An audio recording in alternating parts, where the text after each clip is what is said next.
दोस्तों, MR Rahul channel में आप सभी का दिल से स्वागत है। बोरखेड़ा थाना क्षेत्र में कुछ दिन पहले फिरौती के लिए युवक के अपहरण व हत्या का केस पुलिस ने चंद घंटों में ही खुलासा कर दिया। पुलिस ने हत्या के तीनों आरोपियों को गिरफ्तार कर लिया।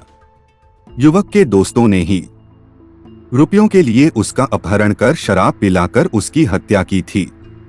बाद में पुलिस व परिजनों को गुमराह करने के लिए फिरौती मांगी। 8 बजे खैराबाद निवासी भोलीबाई ने रिपोर्ट दी कि योगीराज कॉलेज से पॉलिटेक्निक कर रहे उनके पुत्र विशाल मेवाड़ा का अपहरण हो गया है। अपहर्ताओं ने उनके पति बनवारी लाल को फोन कर 150000 की फिरौती मांगी है। आइए इस हादसे की पूरी कहानी सिलसिलेवार और विस्तार से जानते हैं। बुधवार 2 मई की रात के लगभग 9 बजे कोटा के पुलिस अधिकारियों की बैठक चल रही थी। मुख्य मुद्दा मार्बल व्यवसायी परिवार के बेटे विशाल मेवाड़ा के अपहरण और फिरौती का था। कोटा में नित नए अपराधों से सकपकाई पुलिस के लिए यह गंभीर चुनौती थी। दरअसल वाकया कुछ ऐसा था जो 2.5 साल पहले घटित रुद्राक्ष हांडा कांड के अंदेशों को बल दे रहा था, जिसमें फिरौती के लिए किए गए अपहरण में बच्चे की हत्या भी कर दी गई थी। पुलिस अधीक्षक अंशुमान भौमिया ने एक पल अपने अधीनस्थ अफसरों पर सरसरी नजर दौड़ाने के बाद कहना शुरू किया, आपके सामने फिर एक नया इम्तिहान है। आइए हम बिना देर किए आपको ले चलते हैं इस घटना की ऐसी सच्चाई की तरफ जिसकी आप कल्पना भी नहीं कर सकते। आगे बढ़ने से पहले हमारे इस MR राहुल चैनल को सब्सक्राइब और लाइक करना बिल्कुल ना भूलें और समाज में हो रही ऐसी दिल दहला देने वाली घटनाओं से रूबरू होते रहें। हमें एक एक कदम बहुत सोच समझकर उठाना होगा। बुधवार 2 मई की शाम करीब 7 बजे बोरखेड़ा के थाना प्रभारी महावीर सिंह जिस समय अपने थाने में बैठे थे, तभी लगभग 4546 साल की रुआसी औरत कमरे में दाखिल हुई। कुलीन और संपन्न परिवार की लगने वाली उस महिला के चेहरे पर हवाइयां उड़ रही थीं। महावीर सिंह ने उसे सांत्वना देते हुए पूछा, क्या बात है? आप कौन हैं और इस तरह परेशान और घबराई हुई क्यों है? परेशानी की तो बात यह है थानेदार साहब, मेरा बेटा गायब है, उसका अपहरण कर लिया गया है। महिला ने अपनी बात सिलसिलेवार बतानी शुरू की। साहब, मेरा नाम भोलीबाई है, मैं मार्बल कारोबारी बनवारी लाल मेवाड़ा की पत्नी हूँ। मेरा 19 साल का बेटा विशाल मेवाड़ा कोटा के योगीराज पॉलिटेक्निक कॉलेज में पढ़ रहा था, वह वहां से गायब हो गया। महावीर सिंह ने उन्हें पानी का गिलास थमाते हुए कहा, आप निश्चिंत होकर पूरी बात बताइए। एक ही बार में पानी का गिलास खाली करके महिला ने कहना शुरू किया, हम खैराबाद कस्बे में रहते हैं। मेरा बेटा विशाल कोटा में रहकर पॉलिटेक्निक कॉलेज में पढ़ रहा था। बनवारी लाल कारोबार के सिलसिले में सूरत गए हुए हैं। अपहरणकर्ता ने मंगलवार 1 मई को मेरे पति को मोबाइल पर फोन करके 15 लाख की फिरौती मांगी है। पल भर रुकने के बाद भोलीबाई ने कहना शुरू किया, पति को डोट मोबाइल पर पहला फोन दोपहर बाद 4 बजे आया, जिसने एक आदमी ने विशाल के अपहरण करने की इत्तिला देते हुए 15 लाख की रकम का इंतजाम करने को कहा और इसके साथ ही फोन काट दिया। करीब 15 मिनट बाद फिर उसी आवाज में धमकी भरा फोन आया कि पुलिस को खबर की तो विशाल को जान से मार दिया जाएगा। इसके साथ ही फोन बंद हो गया। फिर उसके बाद कोई फोन आया। थाना प्रभारी महावीर सिंह के स्वर में हैरानी का भाव स्पष्ट था। रात 11:15 बजे मेरे पति का फोन आया। उन्होंने बताया कि 11:01 पर उनके पास आए फोन कॉल में कहा गया था कि रकम कहाँ लेकर आना है। इस बाबत अगले दिन शाम 4 बजे बताएंगे और इसके साथ ही फोन बंद कर दिया। आपके पति ने उन्हें क्या जवाब दिया? भोलीबाई ने सुबकते हुए कहा, क्या कहते? मेरे पति ने तो बड़ी आजजी के साथ कहा कि तुमको जो रकम चाहिए हम देंगे, बस हमारे बेटे को कुछ नहीं होना चाहिए। लेकिन अगले ही पल भोलीबाई ने जो कहा वह चौंकाने वाला था। उन्होंने बताया, मेरे पति इस बात को लेकर हैरान थे कि फोन करने वाला जो कोई भी था हमारे बेटे के मोबाइल से ही फोन कर रहा था। इसके साथ ही भोलीबाई फूट फूट कर रोने लगी। गहरी सांस लेते हुए महावीर सिंह ने कहा, कोई और बात जो आप कहना चाहें? भोलीबाई ने जैसे ही याद करते हुए कहा, हाँ साहब, मुझे फोन करने से पहले मेरे पति ने विशाल के मामा को फोन करके विशाल के अपहरण की खबर देने के साथ उसके कमरे पर जाकर उसे तलाश करने को कहा था। उसका मामा दिनेश कोटा में ही रहता है। दिनेश ने विशाल के कमरे पर जाकर देखा तो वह वहां नहीं मिला। दिनेश ने मेरे पति को डोट तो यह बात बताई ही मुझे भी फोन करके कोटा आने को कहा। बोरखेड़ा थाना प्रभारी ने रिपोर्ट दर्ज करने के साथ ही फौरन इस घटना और घटनाक्रम के बारे में पुलिस अधीक्षक अंशुमान भौमिया को जानकारी दिया। इसके बाद तत्काल पुलिस सक्रिय हो गई। आनन फानन में पुलिस अधिकारियों की बुलाई गई बैठक की वजह यही थी। भूमिया साहब को मालूम था कि इतने संपन्न परिवार के बेटे के अपहरण की बाबत जब लोगों को पता चलेगा तो लोग पुलिस को डोट आड़े हाथों लेने से पीछे नहीं हटेंगे। अपहरण के इस मामले में किसी बड़े गिरोह का हाथ हो सकता है। यह सोचकर पुलिस अधीक्षक अंशुमान भौमिया ने क्षेत्राधिकारी नरसीलाल मीणा और राजेश मिश्रा राम के अलावा सर्किल इंस्पेक्टर श्रीचंद सिंह और प्रताप सिंह के नेतृत्व में 7 टीमों का गठन किया और विशाल के अपहरणकर्ताओं का पता लगाने की जिम्मेदारी अतिरिक्त पुलिस अधीक्षक समीर कुमार को सौंप दी। अतिरिक्त पुलिस अधीक्षक समीर कुमार के निर्देश पर स्पेशल स्टाफ ने बड़ी संख्या में लोगों से गहनता से पूछताछ की। करीब 100 से अधिक टीवी फुटेज निकाले, लेकिन कोई काम की बात मालूम नहीं हो सकी। पुलिस को तब हैरानी हुई जब विशाल के कुछ दोस्तों ने बताया कि उनके पास विशाल का फोन आया था। उसने हमसे 200-300 रुपए की जरूरत बताते हुए पैसों की मांग की थी, लेकिन इससे पहले कि उससे इतनी छोटी रकम मांगने की वजह पूछते उसका फोन संपर्क टूट गया। पुलिस ने अंडरवर्ल्ड को भी खंगाला, लेकिन लाख सिर पटकने के बावजूद पुलिस ऐसे किसी शातिर गिरोह का पता नहीं लगा सकी जिससे इस मामले में कोई जानकारी मिल पाती। इस मामले में पुलिस ने फिरौती के लिए कुख्यात गिरोह का पुलिस रिकॉर्ड भी टटोला। तमाम पुलिस रिकॉर्ड जांचने के बाद अतिरिक्त पुलिस अधीक्षक समीर कुमार इस नतीजे पर पहुंचे कि विशाल के अपहरण में कम से कम किसी नामी गिरोह का हाथ नहीं है। पॉलिटेक्निक की पढ़ाई करते हुए विशाल बोरखेड़ा के इलाके की आकाश नगर कॉलोनी में उसी कॉलेज में पढ़ने वाले मनोज मीणा के साथ किराए के कमरे में रहता था। पुलिस ने मनोज की गतिविधियों को पूरी तरह टटोला, लेकिन कहीं कोई संदिग्ध बात नजर नहीं आई। जिस समय पुलिस विशाल के रूम पार्टनर मनोज मीणा समेत अन्य दोस्तों से गहनता से पूछताछ कर रही थी, तभी इस बात का पता चला कि विशाल के दोस्ताना रिश्ते विक्रांत उर्फ हिमांशु, प्रदीप और विजेंद्र भाटी उर्फ लकी से कुछ ज्यादा ही गहरे थे।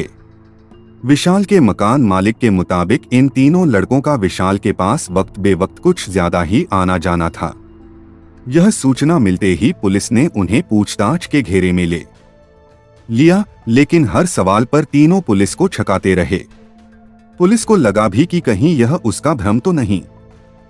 फिर भी पुलिस ने अपनी जांच की दिशा नहीं बदली। अब तक विशाल के पिता बनवारी लाल मेवाड़ा सूरत से कोटा लौट आए थे। उन्होंने पुलिस की जानकारी में इजाफा करते हुए बताया कि उन्हें मंगलवार को दोपहर बाद 4 बजे, फिर 4:15 बजे तथा बाद में रात को 11:01 पर फोन आए थे। रात को आने वाले फोन कॉल में अपहरणकर्ताओं का कहना था कि फिरौती की रकम लेकर उन्हें डरा के निकट रेलवे क्रॉसिंग पर पहुंचना होगा। कब यहां बाद में बताएंगे। अपहरणकर्ताओं का यह भी कहना था कि रकम मिलने के 1 घंटे बाद ही विशाल को छोड़ दिया जाएगा। बनवारी लाल ने यह सब बताते हुए पुलिस से यह शंका भी जाहिर की कि फोन कॉल जब विशाल के मोबाइल से की जा रही थी तो क्या उसे सुरक्षित मान लिया जाना चाहिए। गुरुवार 3 मई की सुबह जब पुलिस इसी मुद्दे पर मंथन कर रही थी, तभी एक ग्रामीण की सूचना ने अधिकारियों को स्तब्ध कर दिया। सूचना बोरखेड़ा से करीब 20 किलोमीटर दूर नोताड़ा और मानस गांव के वन क्षेत्र के बीच बहने वाली नदी की किरायों में एक लाश पड़ी होने की थी। 1000 अन्य देशों में घिरी पुलिस के लिए यह सूचना चौंकाने वाली थी। पुलिस टीम तुरंत वहां के लिए रवाना हो गई। पुलिस के साथ विशाल के पिता बनवारी लाल भी थे। चंद्रलोई नदी का यह तटीय क्षेत्र हालांकि कुदरती रूप से मनोहारी था, जहां शहरी कोलाहल से उबे लोगों या फिर सैलानियों का आना जाना था।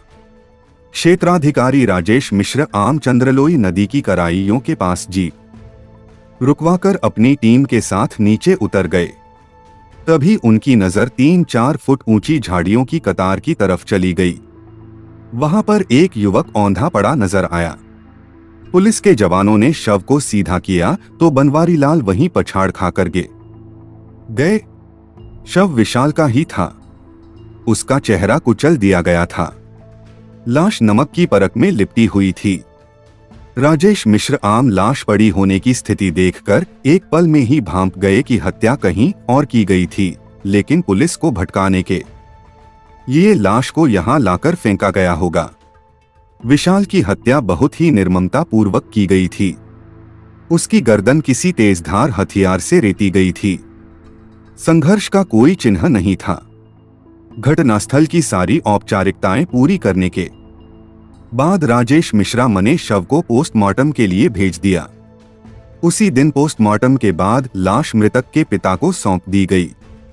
यह अजीब इत्तेफाक था कि अभी शव के पंचनामे की कार्रवाई हो ही रही थी कि राजेश मिश्रा, हमको एसपी से सूचना मिली कि पूछताछ में अपराधी टूट गए हैं और उन्होंने अपना जुर्म कबूल कर लिया है। अपराध का यह ताना बाना 3 सनकी और खुराफाती लड़कों ने बुना था। ITI डिप्लोमा कर चुका विक्रांत उर्फ हिमांशु बोरखेड़ा का ही रहने वाला था। ITI में डिप्लोमा कर चुका विक्रांत इस हद तक सनकी था कि सनक में वह अपनी कलाइयों में ब्लेड मारकर खुद ही कई जगह हैं अपने हाथों को जख्मी कर चुका था। ब्रिजेंद्र सिंह भाटी उर्फ लकी कोटा के नजदीकी कस्बे कैथून का रहने वाला था। वह ऑटोमोबाइल से जुड़ी एक कंपनी में काम करता था और बोरखेड़ा में ही किराए पर कमरा लेकर रह रहा था। तीसरा साथी प्रदीप उर्फ बिन्नी रोजी रोजगार के लिए गोलगप्पों का ठेला लगाता था। बिन्नी भिंड का बाशिंदा था और कोटा की मुन्ना कॉलोनी में रह रहा था। सनक में तीनों एक से बढ़कर एक थे। तीनों लगभग 18 से 20 साल की उम्र के थे। पूछताछ में पता चला कि तीनों की हसरतों के पखेरु आसमानी उड़ान भरते रहे। नतीजतन मौज मस्ती और अय्याशी के शौक के लिए जितना भी कमाते थे पूरा नहीं पड़ता था। तीनों की इस मंडली में विशाल शामिल हुआ तो बोरखेड़ा में ही रहने वाले विक्रांत उर्फ हिमांशु की बदौलत दारूबाजी के महंगे शौक में संपन्न बाप का बेटा विशाल उनके लिए काफी काम का था। विक्रांत, ब्रिजेंद्र और प्रदीप की साझा ख्वाहिश थी तो एक ही की कोई ऐसा शख्स हाथ चढ़ जाए जिससे इतना पैसा मिल सके कि मौज मस्ती के लिए तरसना न पड़े। नशे के सुरूर में एक दिन विशाल का काल ही उसकी जुबान पर बैठ गया और वह कह बैठा, आज की पार्टी मेरी तरफ से। पूछने पर विशाल ने कह दिया, आज ही मेरे पिता को एक बड़े सौदे में भारी भरकम रकम मिली है, इसलिए जश्न होना चाहिए। फिर क्या था, तीनों की आंखों में लालक चमक उठा। पार्टी खत्म होने के बाद तीनों सनकी सिर जोड़कर बैठे तो बदनीति जुबान पर आ गई। तीनों की जुबान पर एक ही बात थी, अगर यह बड़ी रकम हमारे हाथ आ जाए तो मजे ही मजे हैं। लेकिन सवाल था कि कैसे का आइडिया भी अनायास ही मिल गया। उनके लिए संयोग था और विशाल के लिए दुर्भाग्य की। इत्तेफाक से तीनों आपराधिक घटना पर आधारित क्राइम पेट्रोल सीरियल देखते थे। एक कहानी ऐसी ही एक घटना पर आधारित थी जिसमें पैसों की खातिर 3 सिरफिरे अपने दोस्त से ही दगा करते हैं और उसकी हत्या कर देते हैं। फिरौती की घटना पर बुनी गई इस कहानी ने इन 3 तिल अंगों को भी दगाबाजी की राह दिखा दिया। योजना बनाई गई कि शराब की पार्टी में विशाल को इतनी पीला दी जाए कि वह होश खो बैठे। फिर उसे काबू में करके उसके पिता से 15 लाख की फिरौती मांगी जाए। तीनों का मानना था कि एक लौती औलाद के लिए एक दौलतमंद बाप 15 लाख क्या 15 करोड़ भी दे सकता है। सवाल था कि विशाल भुलाने पर तयशुदा ठिकाने पर आ भी जाएं और अपना मोबाइल भी इस्तेमाल न करना पड़े। यह योजना मंगलवार को कामयाब भी हो गई। इन लोगों ने सुबह 10 बजे बोरखेड़ा पहुंचकर एक सब्जी वाले के मोबाइल से फोन करके विशाल को बुलाया और वहां से उसे ब्रिजेंद्र के रामराजपुरा स्थित खेत पर ले गए। सब्जी वाले को यह कहकर विश्वास में लिया कि भैया हमारे मोबाइल की बैटरी खत्म हो गई है, इसलिए एक जरूरी फोन कर लेने दो। सब्जी वाला झांसे में आ गया। दोपहर 12 बजे रामराजपुरा पहुंचकर दारू का गौर चला तो विशाल को जमकर दारू पिलाई गई ताकि वह होश खो बैठे। ऐसा ही हुआ भी। नशे में बेसुध विशाल के मोबाइल से ब्रिजेंद्र ने पहले विशाल को अपने कब्जे में होने की बात की, फिर 15 लाख की मांग करते हुए धमकी दी कि पुलिस को इत्तला दी तो बेटा जिंदा नहीं बचेगा। असहाय पिता बनवारी लाल ने सहमति जताई दी तो उसे पैसे पहुंचाने का निर्धारित स्थान भी बता दिया गया। एसपी भौमिया साहब ने पूछा, जब बाप ने फिरौती की रकम देने का भरोसा दे दिया था तो बेटे को क्यों मारा? एसपी ने आंखें तरेरते हुए हड़काया तो विक्रांत ने उगल दिया, हमें डर था कि रकम देने के बाद विशाल हमारा भेद खोलने से नहीं चुकेगा, इसलिए उसे मारना पड़ा। एसपी ने पूछा, कैसे मारा? दरिंदे बन गए तुम लोग। हत्या तो हमने चाकुओं से कर दी थी, बाद में पहचान मिटाने के लिए उस पर नमक भी लपेट दिया। लेकिन उसने बिन्नी और लकी की तरफ देखते हुए कहा, ये दोनों संतुष्ट नहीं थे, इसलिए लोहे की रॉड से उसके चेहरे पर इतने वार किए कि लाश पहचान में ना आ सके। साहब, विशाल की हत्या तो हमने 2 बजे ही कर दी थी। फिर अटकते हुए विक्रांत ने बताया, इसके बाद लाश को बोरे में भरा और बाइक पर लादकर नारदन बाईपास के पास चंद्रलोई नदी की किरायों में डाल आए और घर आकर सो गए। नींद आ गई तुम्हें? एसपी भौमिया उन्हें नफरत भरी नजर से देखते हुए बुरी तरह बरस पड़े। तुमने तो शैतान को भी मात दे दी, लानत है तुम पर। एसपी भौमिया ने मामले का रहस्योद्घाटन करते हुए मीडिया से कहा, कैसी विचित्र बात है। ऐसे सीरियल से लोग जागरूक कम होते हैं, लेकिन अपराधियों को अपराध के नए तरीके सीखने का मौका मिल जाता है। कहानी लिखे जाने तक तीनों आरोपी न्यायिक अभिरक्षा में थे। ऐसी मौत किसी को ना मिले। दोस्तों, इस पूरी वीडियो के बारे में आपकी राय क्या है? कमेंट बॉक्स में जरूर बताएं। मेहनत पसंद आई हो तो इस वीडियो को लाइक करते हुए शेयर भी करें। अगर आपने अब तक MR राहुल चैनल को सब्सक्राइब नहीं किया है तो जल्दी से चैनल को सब्सक्राइब कर लें। क्राइम की दुनिया से जुड़ी ऐसी ही सच्ची कहानियों के लिए हमारे साथ जुड़े रहे। धन्यवाद।